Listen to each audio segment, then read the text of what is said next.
Hi, friends. It's your pal Scott Garibay, and today we're going to talk about American politics, and we are going to talk about Ezra Klein on Neil Brennan's show and how he very accurately depicted the sins of the conservative and the sins of the liberals. I'm really fascinated by this interview. So Neil Brennan put this out a while ago, and like a week or two ago, and I watched it, and then he just cut it up, resliced it, and pushed it up again, but not as like shorts, like a whole like 30-minute segment. And I watched it, and I started watching. I'm like, I already saw this, right? And I just stayed in and rewatched it. Ezra Klein, I think, is the most truthful person on determining what is actually happening with the liberal, with American liberals today.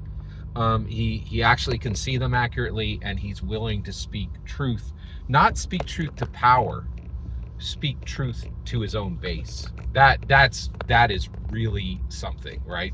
Because what I realized is what's really happening is people are not speaking truth. We say that, oh, so let's speak truth to power, right?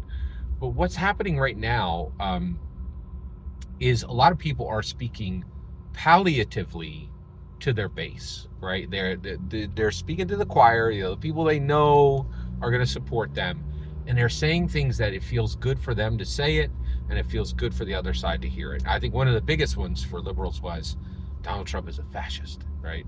And first of all, the word, the fascist word was highly debated. It was arguable if either side really knew the definition. The historical parallels were absolutely incorrect, and it was super unhelpful. It pushed, it just drove a wedge into the two groups. Like, and I think Democrats were in a position where they're like, well, you're a fascist, because you support a fascist, which makes you a fascist.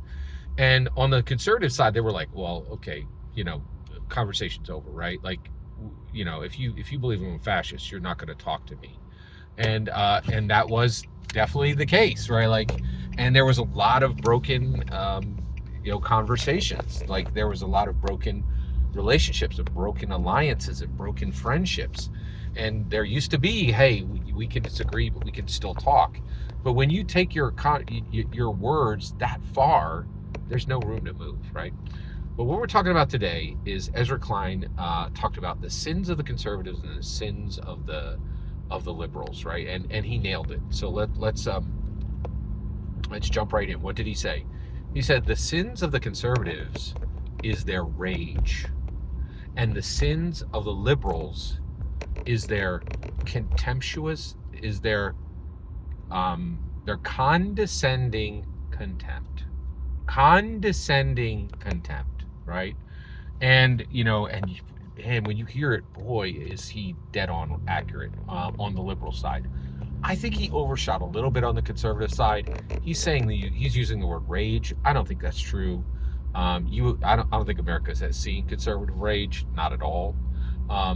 What they have seen is they've seen them as curmudgeonly and cantankerous, and that has reached the point of anger at times, of vexation at times, right? So I think it's accurate to say that many conservatives are angry, right? But I think the word rage overshoots a bit. But I'm meeting him where he's at. Like he's using the word rage. I don't think that's accurate, but angry is certainly accurate. So I'm not going to quibble over him turning the volume to 11 rather than keeping it at 9. I get what he's doing, right? So, but I think he was absolutely spot on. This was extremely accurate description of what is the most frustrating to deal with, right?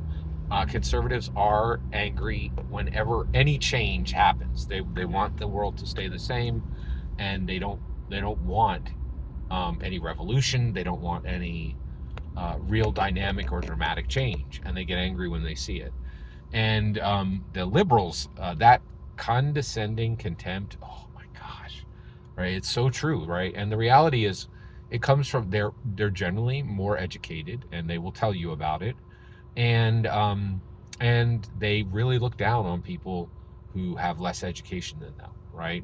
And a while ago, I had that problem a bit myself, where I had to be very careful to, not exalt myself or exalt people who had more education.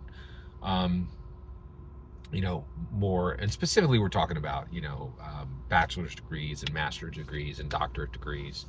And, and this is a very real concern on the liberal side. They have a condescending contempt for, and get this, they have it for conservatives, and they also have it for liberals who aren't liberal enough, right? So very real problem.